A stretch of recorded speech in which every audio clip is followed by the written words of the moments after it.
Certainly for me, currently I live in Stouffville. I think in terms of, where I've lived in my life, I think Stouffville is actually one of the best places, probably one of my favorites. I certainly have thoughts in my head about other places I would like to live, before I get too old. But, Stouffville, I mean, I still love the small town feel. It's got the old Main Street. It's got, historic century houses, which I love to look at. I'm a walker. I walk my dog often, and so I love to look at those century homes while I'm walking.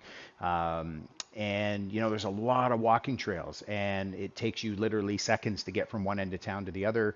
So for me, it's really that small town feel. I think, and even we've been here 10 years, and it actually feels like it's grown a lot, and it has.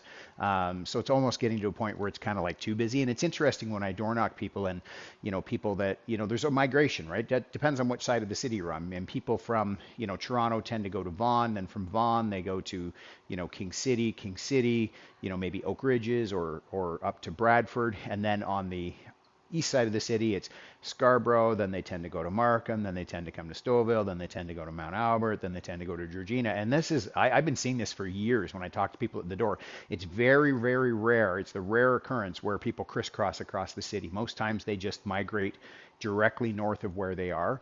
And oftentimes the conversation is that, when that town got too busy or they perceived it as too busy, then they had to take a step, right? And they go further north. And it wasn't necessarily a retirement move. It wasn't necessarily anything other than they just, the demographic was changing. They didn't like it, or they just thought it was getting too busy and they didn't like it. Or, sometimes it was a downsize to pull out some equity. There's various reasons, but yeah, for me, certainly Stouffville is one of those places that I really like. I think for me, if I was going to move from here, it would be either west or really up north. So that's just me. But anyways, in the comments, tell me, where is your favorite place where you have lived?